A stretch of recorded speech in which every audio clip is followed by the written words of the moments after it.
Hey, what's up? Welcome to The Jump. I'm George Sedano, joined by NBA champion Kendrick Perkins and senior writer for the undefeated Mark Spears.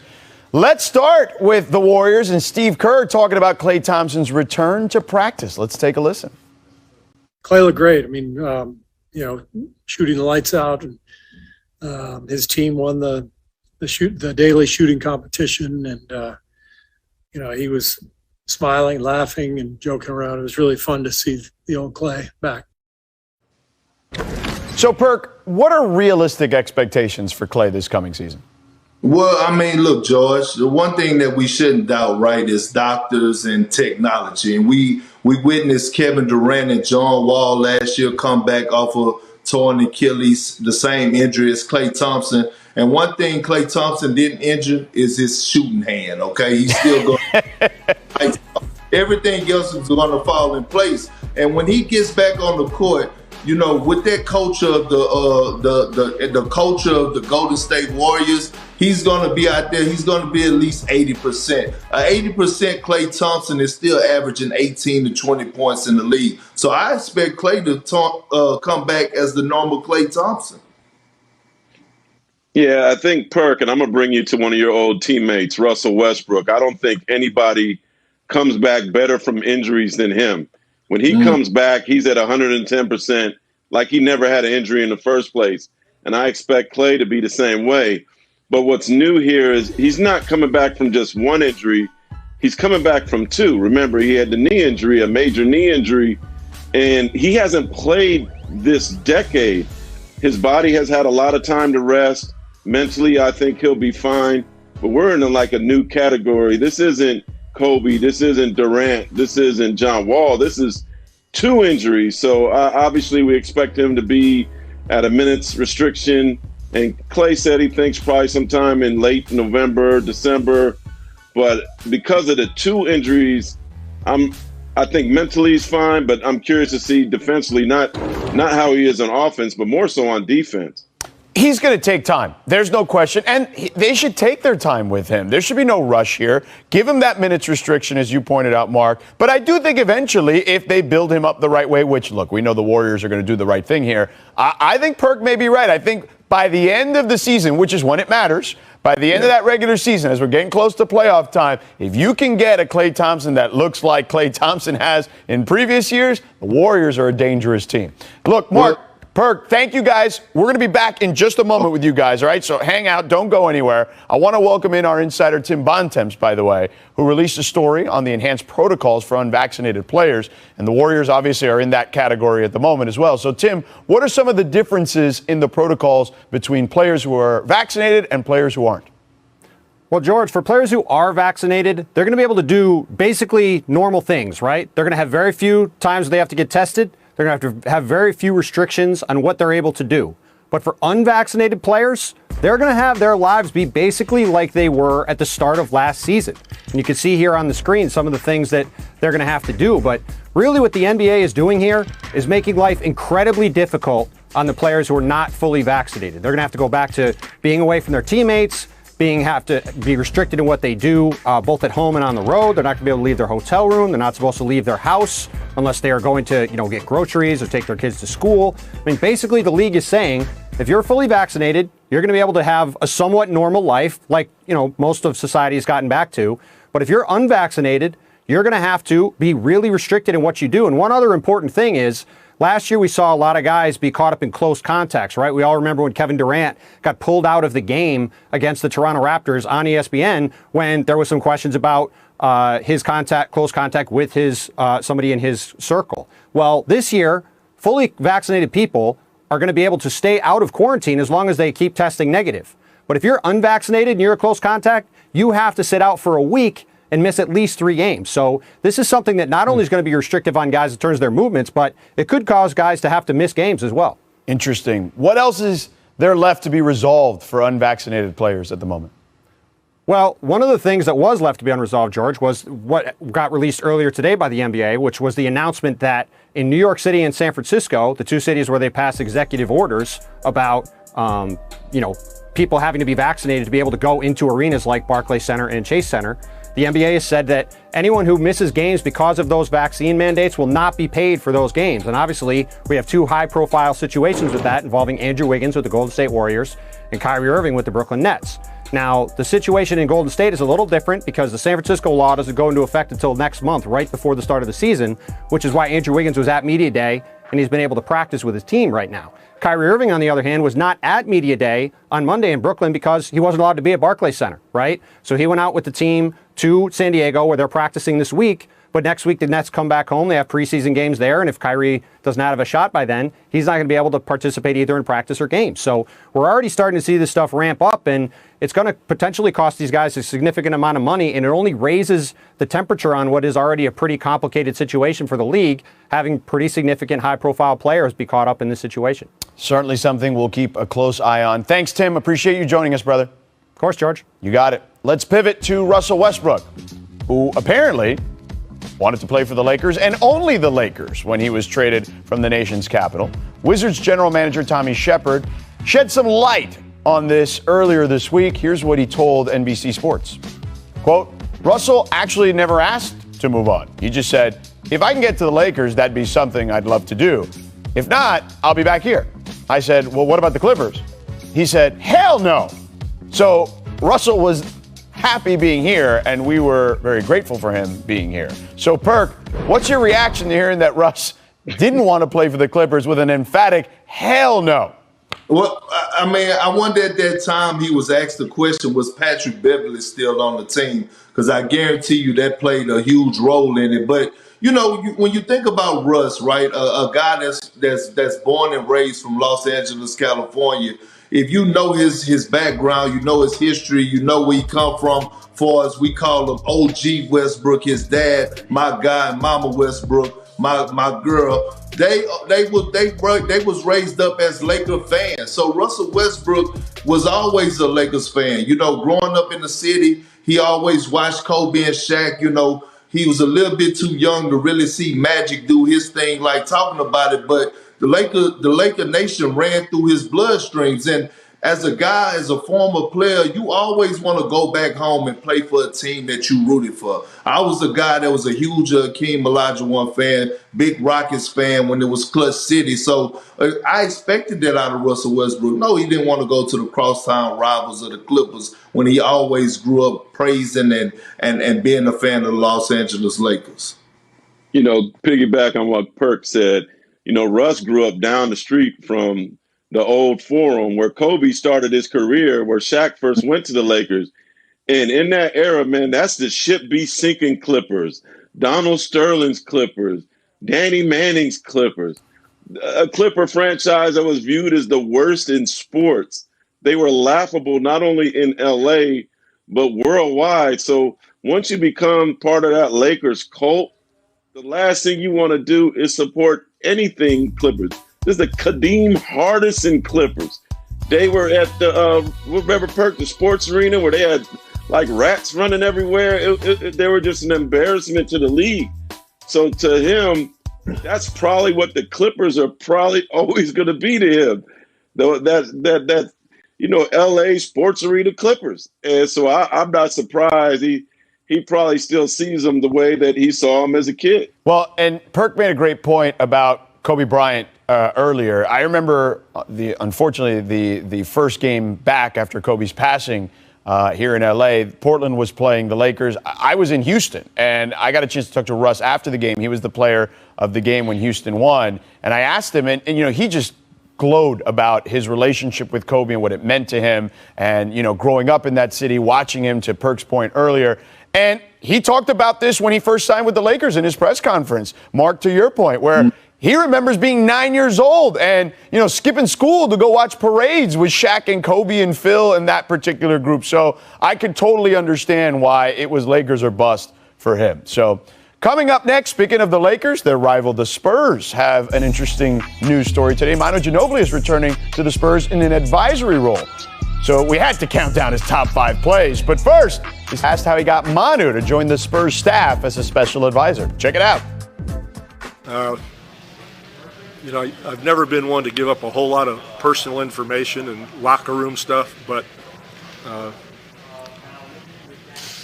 his wife needed him gone.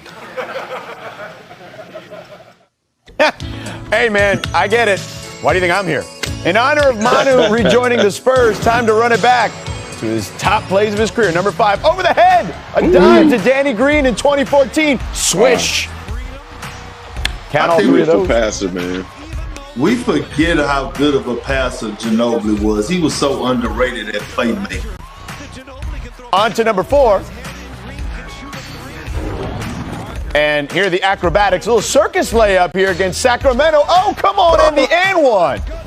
Hey, Perk, we also forget how great an athlete he was. And I'm guessing at some point he's going to bang on somebody because he would do that from time to time, too. Yeah, absolutely. That's the young Ginobili, too. Look at the hair flop around. I was going to say, we also forgot the great hair. Number 3, crossover dunk versus the Lakers. Get some. Come on. Big guys there, too. Brian Grant, I see there. Wow. Left hand slam. No, I'm sorry. I'm sorry, Samaki. That ain't him. Number 2, 2017 block versus James Harden here in the playoffs.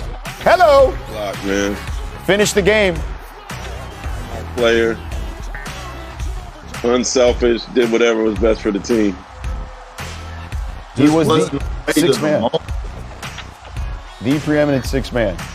Number 1, 2007 dunk on Yao. Get this. Come on, big fella. Get some of that. Look at the Rockets bench. Oh, with 2 hands. 2 hands. With the little light chin up at the end. See him pull himself up a little bit. Almost kick you out in the face. I know Shane Battier. I know he's got to be sick watching that video still because he let him get that steal. There's no way that Shane is happy about that. Man, crazy stuff with Manu. Let's talk more about Manu and the Spurs. Ginobili has only been retired for 3 years, but the 44-year-old Argentinian just couldn't stay away. Or as Pop said, his wife wanted him out. He joins Pop's staff in steering one of the youngest cores in the NBA. Let's take a look at what he's working with here. Olympic gold medalist Keldon Johnson, DeJounte Murray, who's a great young point guard, and Zach Collins are some of the highlights. Mark, how can Manu help Pop in this young core, which, by the way, includes Lonnie Walker IV, who's fantastic as well? I don't want to neglect him and the rest of those guys on this roster. But what do you think, Mark? I think they should give him a Udonis Haslem role. Sign him, put him on the end of the bench, give him like one game, and just. But what he's going to help them most is like teaching them how to not listen to how Pop says things, but listen to the message. Right. I agree. And look, we have to realize that my new relationship with Pop, with Pop, in my opinion, from the outside looking in, was a lot different than Tim Duncan and Tony Parker, right? When you think of that big 3, because Manu role switched up every night. You didn't know if he was going to be a starter or a guy that came in off the bench. So he had a lot of times where he had to adjust his game. And I say that because there's going to be a lot of times where he could go and actually speak that language to that young core and those young guys on the bench and let them know, hey, Pop didn't mean it this way, or letting those young guys vent to him and he'd be able to tell them the truth. Hell, let's not forget, we understand he's a 2-time NBA All-Star, 6th Man of the Year, but he's also a 3-time champion, so he knows what it takes as well. So having a guy around like that to be able to speak that language is huge. Yeah, I don't think there's any question. Those young kids between Manu and Tim Duncan got a lot that they can learn from those guys as great players in this league. So, Mark, thank you so much. Speaking of great players, you're a great teammate. Thank you so much for joining us today, man. Yeah. All right, appreciate you. Take care, brothers. All right, coming up on the jump here, Malika Andrews sat down with James Harden. How does the beard feel about entering year 13? All that and more next. Stick around here on the jump. James Harden looks like he's going back to the locker room. Not a good sign for the Nets. I had 2.5 months to recover, and I feel very, very good. Now I get an entire year training camp included with the guys. Okay, stay lit. New form with a facelift, and I ain't going back to basics. I feel like last year was a lot going on. It's kind of thrown into the fire because of COVID restriction, not really able to hang out and be around teammates. You build that relationship off the court, it's gonna make it a lot easier on the court. Got a lot of going prove. Physically, you're good, but mentally, getting past the way it ended, playing for your teammates on one leg, how do you move past that and have that push you towards your champion pursuits this season?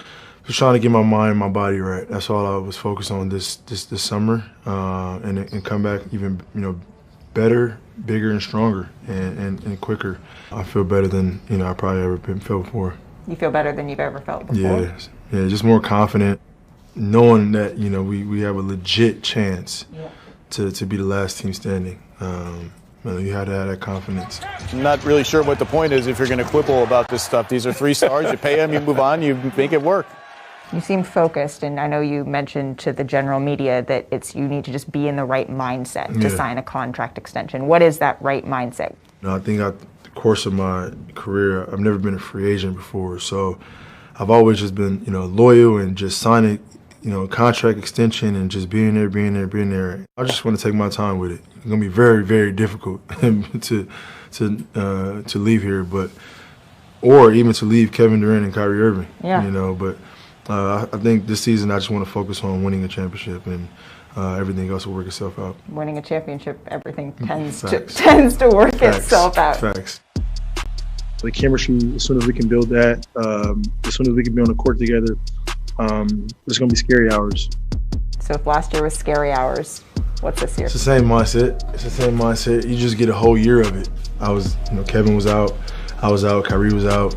A lot of changes throughout the course of the year in the lineup. Now you get a full roster and a full year of scary hours. Uh-oh. Yeah.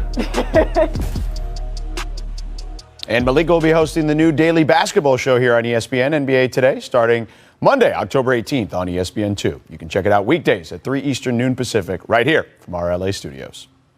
Now let's head out to Nets camp out in San Diego, where Youngmisuk is live. So, James Harden said at Media Day that he wants to finish his career with the Nets. What are you hearing about his contract extension? Look, the Nets are optimistic that this is going to be done, but it has to be done prior to the regular season, the start of the season. James Harden is saying right now he's just focused on winning a championship. As he said to Malika, he's never been in this position where he can really kind of think about being a free agent. He's always kind of been loyal to his team. But he also said it's not about the money. For him, it's really about being on a good team, being with guys that he likes, Kevin Durant, Kyrie Irving. He talked about how hard it is going to be to leave them. Steve Nash was even asked about this yesterday, and he said he's pretty optimistic that Kyrie Irving and James Harden are going to be with the Nets long term. Interesting. Now, Kyrie Irving is at camp and practicing. How has he been received? He's been received fine. I mean, look, his whole thing is he doesn't want to be a distraction. And so far, he hasn't been. But look, there isn't a ton of media here from New York. This is really like a couple writers from New York, some local writers from San Diego. So it's not like he has this media crush on him watching his every move. We were allowed in a practice at the end of practice, so we really only got to see Kyrie kind of shoot around and then walk off the court. The big three is slated to talk later this week, possibly tomorrow. And so I think that's when Kyrie probably will ask more questions about all the protocols in place for those who are not vaccinated. Finally, today is Kevin Durant's 33rd birthday. I know when he was with Team USA, they joked that it was his birthday, and it wasn't his birthday. Are the Nets planning anything for him? An outing out at the Gas Lamp District? What's going on today? So far, I'm told nothing yet in practice. They are in practice right now as we speak, right behind me. But I'm sure the Nets have something planned in store for him. Maybe we'll get a glimpse of it at the end of practice. Look, it is a beautiful day in San Diego, George. I'm sure Kevin Durant and the Nets are going to find a way to celebrate his 33rd birthday somewhere here in San Diego. Well, I can suggest many places. La Jolla, Coronado, wherever they'd like to go. There's plenty of great places in San Diego. Thank you for joining us, brother. Appreciate it. Thank you. All right. We now welcome back our NBA insider, Brian Windhorst. Fellas, let's stick with the Nets, and obviously Perk's here as well. KD has 2 titles. Kyrie has 1 title. Harden says he isn't worried about the money, but he's looking for the Nets to be contenders for years to come. James Harden also said he's in no rush to sign a contract extension. So, Windy, how big a deal is this? Yeah, I mean, this is probably one of the biggest stories in the NBA no one's talking about. James Harden not extending his contract before training camp, which is what the Nets said they wanted to do. And I appreciate his willingness to discuss it. He answered a question from me about it at Nets Media Day, but I just can't take him necessarily at face value because I do believe it's about the money. And here's the reality. If he signs an extension now, he does indeed tie himself to the Nets for the next 4 years, and he can only guarantee himself somewhere in the neighborhood of $160 million. Great money. If he waits until next summer, becomes an unrestricted free agent, just kind of like what Kawhi Leonard did, he can sign for 5 years and $270 million. That's 160 versus 270. That's a massive difference, but it requires him to become an unrestricted free agent, which is uncomfortable for the Nets. I don't think it necessarily means he's going anywhere, but when he tells Malika, I've never been a free agent before, that sounds to me like he's going to intend to be a free agent. So it's not a red flag or red alarm, but it's something that we definitely have to monitor, and we can probably no longer say that Zach LaVine is going to be the number one free agent on the market. It might be James Harden. And you know what, Wendy, I agree with you for the simple fact we all know that James Harden, he could talk about it's not about the money, but we all know it's about the money when it comes down to James. He loved the game of basketball, but he also loved his lettuce. And I don't see him leaving $110 million on the table if he could wait a couple more months or wait till this NBA season and get $110 extra million more dollars. But here's the thing, right? I also think that James Harden is also going to evaluate this Nets team, right? And I think the person that's going to get evaluated the most is not Kevin Durant, it's not Steve Nash, it's not Sean Marks, it's Kyrie Irving. And how they handle Kyrie Irving. We all know right now he's not vaccinated. We know what's going on and the rules about, for us them playing in New York, that he could possibly miss more than half of the season or half of the season due to him not being vaccinated. So, I think with James is, one, yes, he wants more money, but two, he's trying to fill out the situation. He wants to see what direction they're going to go in and how they're going to handle Kyrie Irving and what Kyrie Irving is going to do at that. That is a fascinating point, Perk. And look, last year was just weird. It was clunky for a lot of teams, but them specifically in a lot of ways. So I do think just to see what the fit looks like. And, Brian nailed it. If you've never been a free agent before, it's nice to be courted. I don't think there's any doubt. And I'm not even leaving, forget about $110 million. I'm not leaving $110 on this table, let alone $110 million. So I ain't mad at anybody for leaving, making sure they try to get their money. All right, coming up, Jason Tatum and Jaylen Brown are a dynamic duo, but do they have the right supporting cast to contend in the Eastern Conference? NBA over-unders is next, but salute to the Sky, who broke the WNBA playoff record with 18 assists in Game 1 in their win, and joined Cheryl Swoops as the only players in WNBA history to record a playoff triple-double. Just an incredible performance, so shout out to Courtney. Welcome back to The Jump. I'm George Sedano with Kendrick Perkins and Brian Windhorst. With the season fast approaching, let's discuss some of the NBA win totals here. All estimates are courtesy of our friends at Caesars Sportsbook. We begin with Perks Celtics, who lost to the Nets in 5 games. In the first round last year, Jaylen Brown was injured. Their win total, though this particular season, is listed at 46.5. So, Perk, are you going to be a homer and go over, or are you going to be realistic and go under? I'm going to be realistic and go over. 46.5, George?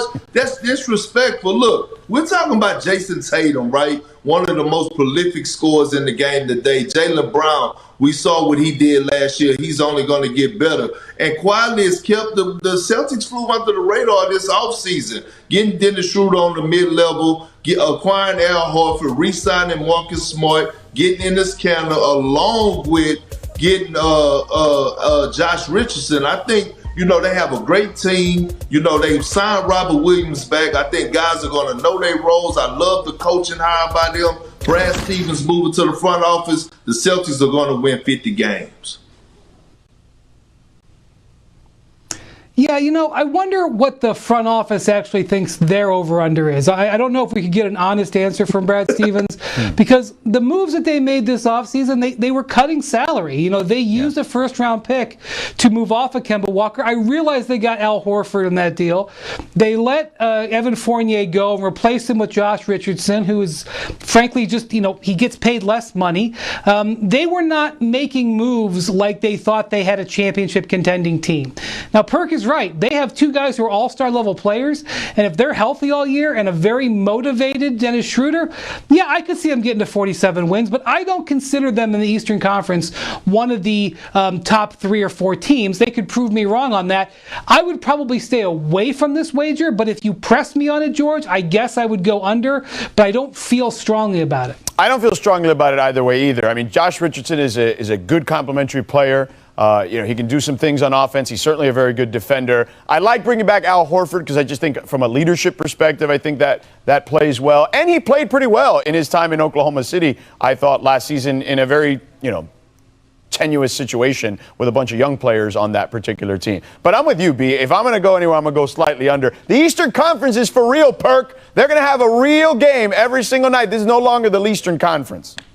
So that goes to show me that y'all must have didn't watch a lot of the Celtics game, right? I didn't miss one. And the reason that they had to get rid of Evan Fournier, the reason that they had to get rid of Kemba Walker was because they were in Jason Tatum and Jaylen Brown way. They needed to get more role guys around them to let those young guys be the best version of themselves. When the Celtics played well is when Jason Tatum was out there getting triple-doubles, not only being able to put the ball in the basket, but also make others around him better. Same with Jaylen Brown. See, both of these guys we already know could put up 25 points a night, but now they're graduating and taking that next step of making others around them better, so they needed to get Kemba out the way. They needed to get Evan Fournier out the way. Well, we'll see where they get the rest of that 60 from after those guys score 25. I'm curious to see that. But let's move on to the Knicks, who exceeded expectations last season and landed in a top 4 seed in the East. This season, their win total is listed at 41.5. So Vegas not as high on the Knicks in another year with Tibbs. So, Brian, are you going over or under on the Knicks? Boy, they're begging the Knicks fans to take the over on this bet. You always got to be careful when Vegas looks like they're trying to force something. Yeah. I would say over for the sheer fact that I know they're going to play hard every single night. I sat with the Brooklyn Nets on Monday, and they openly admitted, look, we're not necessarily going to put an onus on the regular season. You could see the Nets maybe not winning that as many games as some of the other elite teams, but they're going to be there in the end if they're healthy. The Knicks, I know with Tom Thibodeau and this group, are going to have the hammer down every single night. You're not going to see them resting their lead players unless there's some sort of injury. So I think they upgraded their talent in the offseason. Fournier and Kemba are upgrades, and they're paying Kemba $10 million a year, not $30 million a year, and therefore the expectation level is different. And if he gets banged up at all, they have Derrick Rose sitting there behind him. I actually think they've got too many players. They're going to have difficulty coming up with a rotation. So I'm not saying that they're going to be a top 4 seed again, but I see them being a winning team, trying to win every night, and that would mean over 41.5. Well, you know what? I hate to say it because, I love Tibbs and I love what they're doing over there with the Knicks as far as with the culture. But last year, they were the ones that were doing the hunting.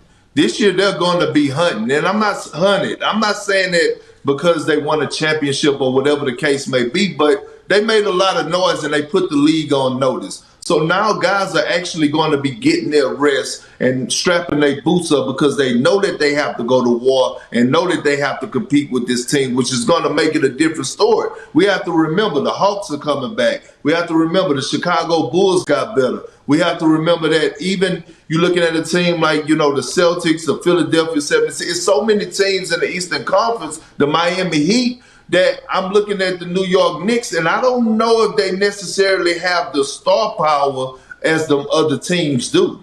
So I think, Perk, you're onto something where they're not going to catch anybody by surprise this season. Everyone knows what they're getting. And look, I like their roster.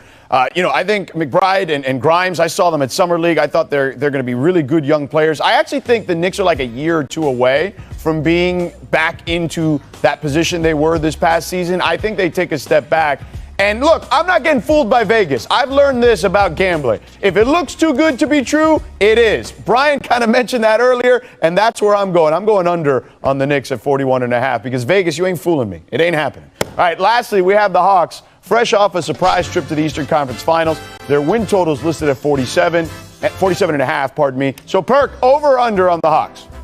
I'm going with the under. I got them right around 45, 44 wins. And the same reason for us with the New York Knicks. Will the Hawks be a playoff team? Yes, I believe they will get in the playoffs. But again, teams, they're not going to surprise anybody no more. People they know about Ice Trey. People know what John Collins could do. Like, now the scouting report hits a little different. And I'm not saying that they're not going to be above 500. I just see them around 44, 45 wins, so I'm going with the under. Yeah, I want to say over here because this is an incredibly deep team.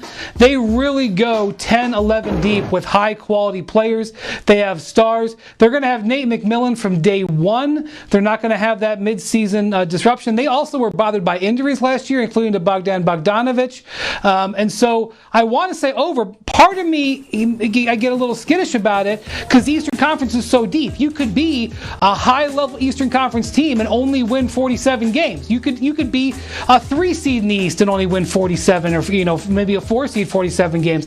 I'm gonna lean a little over just because I got a big belief in their young guys growing up, but this is another one that I don't think I'd put actual money on because there's too much uncertainty in the Eastern Conference. Yeah, listen, Brian, I think that when you look at it, you nailed it. The East is deep. The East is deep. There's no doubt about that. I think it's going to be clogged. There's going to be a lot of teams within a few games of each other, basically. And that, to me, will be like third to 7 maybe, where there's going to be separation by maybe a game or two. So I think that plays into this. And again, going back to Vegas, you ain't fooling me. Overreaction is a thing. People look at Eastern Conference, they're coming. They got a young squad. They're deep.